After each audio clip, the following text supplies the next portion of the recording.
Hey everyone, Blake Lovell, Southeastern 14, back here with more thoughts on SEC basketball transfers. And as usual, we got a lot to catch up on. We've done these videos in a couple of days now, and yeah, quite a few to catch up on here around the league. Just as a note, if you're a Tennessee fan, I know Tennessee's picked up a couple different guys. We're going to discuss that in another video later this afternoon. We're going to have Nathaniel Rutherford, of course, who's been joining us for Lady Vols coverage, and he's going to cover us or join us for a lot more Tennessee-based stuff. So Nathaniel and I are going to talk about those two additions for the Vols, as well as kind of some roster movement there as well. Santiago Vescovi announcing he's going to return for another season. So we'll talk about that with Nathaniel in another video. But let's play catch up on the others around the league. And let's start with another transfer in the conference, and that is going to be Myles Stute, who announced, I don't remember now, guys, several days ago, maybe longer than that. I don't remember the last time I did one of these. I think it was Monday. So Myles Stute joining the South Carolina Gamecocks. Of course, he announced before Vanderbilt's NIT game this past season that he'd be transferring from the Commodores, and now he heads to Columbia to join South Carolina. And so that's the second one we've seen now for the Commodores to lose a player to another team in the SEC. Jordan Wright, of course, went from Vanderbilt to LSU. We'll talk about LSU here in a second. But Myles Stute, someone who averaged about 8.5 points a game, almost 5 rebounds per game, 74 3-pointers the past 2 seasons in terms of just the numbers. When you talk about it, and again, to clarify on that, that's at least 74 3-pointers the past 2 seasons. Had 79 made in the 22 season, 74 this past season, the 23 season. Percentages went down a little bit, went from 43% in 21-22 to 36% in 22-23. But still, as we keep saying, right, 36% in the SEC is not a bad place to be when you talk about just the overall scoring and shooting ability in this league. And if you look at South Carolina fans know there were a lot of issues for this team last season. They went 11-21, did start to get better, but they had a lot of things they could not do well in offensively, and shooting was one of those. Actually, when you look at the numbers, wild to think, but their 3-point shooting was actually their best area. They shot 32.3% from three, which was still 269th nationally. But when you compare that to shooting 46% from two, 330th nationally, 66% from the free throw line, 335th nationally, obviously it's a team that had to upgrade itself on the offensive end of the floor. And I think Myles Stute can help them do that. As we always say, it's all about the right fit. And the Gamecocks were bad on offense.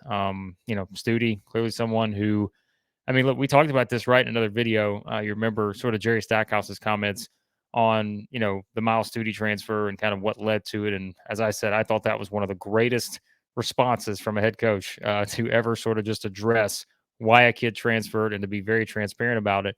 But we'll see if Myles Stute kind of gets what he's looking for in terms of maybe, position wise and trying to get himself to the next level. We'll see if that's where he needs to be at South Carolina and finds that role there that he's looking for. But I do think he'll be able to help them from a shooting standpoint. Remember, now he joins a couple other additions they've made, Talon Cooper from Minnesota and Stephen Clark as well, coming over from the Citadel. So that's going to be the additions for the Gamecocks at this point. But I think a nice pickup for Lamont Paris and his staff to add some 3-point shooting there in Myles Stute. All right, let's go now to LSU. We mentioned it a second ago, Jordan Wright. There's going to be a Vanderbilt theme to several of these here, but we talked about Jordan Wright making the transfer. If you want to check that out, we'll do another video. But LSU's also landed Carlos Stewart, who comes from Santa Clara, but he is someone else who it seems like Matt McMahon. Hey, there is going to be a local flavor and local feel to this LSU team next season, because Carlos Stewart, who, yes, comes from Santa Clara, is a Baton Rouge native, just like Jordan Wright. And we talked about the addition of someone like Jalen Cook, who's also a Louisiana native. We mentioned Will Baker, a Texas native. Like, they're geographically, it's all kind of coming together for LSU right now when you look at the additions they've made. So I think when you look at it from that standpoint, here's another guy that's averaged a lot of points, right? Carlos Stewart, 15.2 points per game at Santa Clara, shot 40% from three. I think that's, those are very impressive numbers when you look at it from that standpoint. And so when you look at like what he's going to bring to the table, like I said, I think it's pretty clear at this point when you're talking about what LSU a team that completely needed to revamp its roster given the way their season went. And keep in mind too, Santa Clara won 23 games this past year. And so when you look at kind of what Stewart was able to do in the WCC at the point guard position, had some pretty impressive games, and he had a long streak there this season, I think, where he was averaging or scoring in double figures pretty much every game. And like I said, averaging 15.2 overall, had some really good games when you look at his overall numbers. And so I think he's someone that will come in and should be able to help them. Like I said, especially when you look at the 3-point numbers, didn't necessarily take a ton of threes. And again, that's relative to what you think a ton is, but I still think he's someone that's going to be able to help them shooting wise. And when you kind of add him to the mix with the other guys, like we're talking about, and that have joined, and Wright, Cook, Baker, those kind of guys, I think you've got a lot of guys who seem to sort of fit one role or another. It's not necessarily just bringing in the same guy that's going to, both these guys are going to do this. Well, these guys can do a little bit of everything, but you've also got pretty dedicated idea of what some of these guys are going to be and what role they're going to play. And, that's always a good starting point, right? When you're kind of rebuilding your roster the way that LSU is. So I think, this is another one that geographically it makes sense because you've got another Baton Rouge native. And as we said too, I mean, that's something where, kind of getting that fan base back after what was a very disappointing season is going to be important. And so now when you add another Baton Rouge native to the mix, and it's not just adding someone who's from Baton Rouge, it's adding someone who has kind of proven that production wise over a couple of seasons, just took a big jump this year to get to the level he got to at Santa Clara in the WCC. So I think this is someone, again, at the guard position that should really help LSU. And as we said, I mean, scoring wise, this was a team that really struggled there. So I think that Carlos Stewart should come in and be another option that they can have and, try to be able to upgrade where they really need to upgrade. And I think that's offensively for sure for LSU to find some more consistent scoring. So Carlos Stewart heading to LSU. All right. Vanderbilt theme continues because we talked about it, Myles Stute going from Vanderbilt to South Carolina. Jordan Wright, one of those players has been added to LSU, just like Carlos Stewart now. Well, Vanderbilt's made an addition. So it's going to be Evan Taylor going from Lehigh to Vanderbilt. And, Evan Taylor experience has been the theme. You guys know I've talked about this in the other transfer videos. It's really been about adding guys with experience. And that's what SEC teams, not just SEC teams, many other teams around the country are clearly trying to do. And so Stewart fits that mold when you look at kind of what he brings to the table here. You're talking about someone, look at my notes here, 14.2 points per game, 6.5 rebounds per game.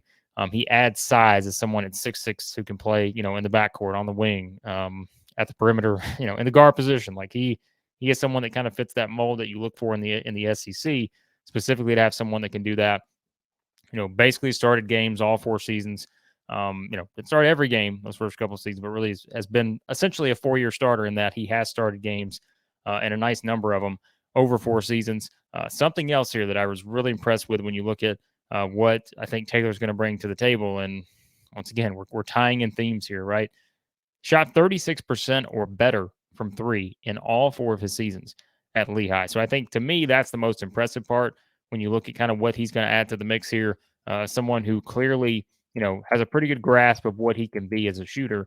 And as I always say, you definitely like to have that as an SEC team. And so I think adding Taylor to the mix, someone that has experience, like I said, has experience just starting games and, playing a lot of minutes. I know it's at Lehigh. I know that's, not the SEC. That's in the Patriot League.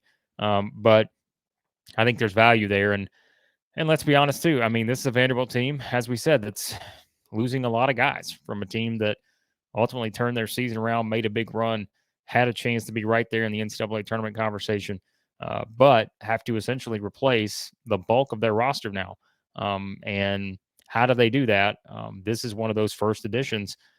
Once again, we've really always been talking about just the exits for some of these guys, but this is one of the more key additions now when you look at it, because Taylor seems like at least a solid starting point to be able to build around, someone that does have experience, someone that can bring that shooting ability, and I think does give them some size, but still a team that I think has a ways to go in terms of still filling out their roster. So it's hard to know exactly what to expect from the Commodores right now, but I think this is certainly a nice addition given that they have lost some players, and you're still waiting to see kind of what happens with Tyron Lawrence and some other things as well. But Taylor joins the mix after a very successful career there at Lehigh. So a solid addition, I think, for the Commodores in that regard. All right, we finish up with A&M because I think A&M got a great pickup here. This is one of my favorite additions of the transfer season thus far, which never ends at this point, right? But Texas A&M gets Jace Carter, who comes from UIC, Illinois Chicago, over to College Station.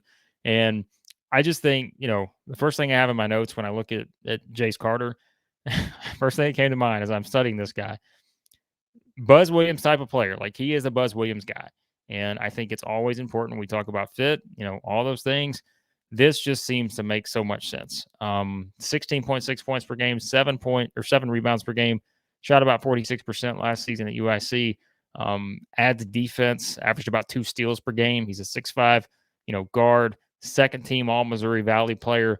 But I think what you really look at when you study some things with Jace Carter here, just an aggressive player. And what we always talk about, you guys know when we talk about our previews, our reaction videos with Texas A&M, it's always about that aggression. A team that is aggressive on offense, a team that's been aggressive on defense. And I just feel like Carter fits exactly the way that Buzz Williams wants his teams to play and exactly what Buzz Williams expects, from his perimeter players. And so, I'm really not trying to oversell it here, but I think this is one that, as we always say, it can be a guessing game sometimes to see how the chemistry is going to come together, whether a guy's the right fit at a new spot. But I'd be surprised if this one is not a good fit because I just think that it all makes sense for both parties when you look at just the kind of player that Carter is. And yes, as we said with all these guys, right? You're talking about guys who are having to step up. Think about, except for Stute. Stute's going from Vanderbilt to South Carolina. But the other guys, you're transferring up and you're trying to figure out exactly how that's going to look. But I just tend to think Carter's got a skill set that's going to blend really well into what Buzz Williams wants. And I think that's kind of what it comes down to sometimes. So I think Jace Carter is a very, very nice addition for the Aggies.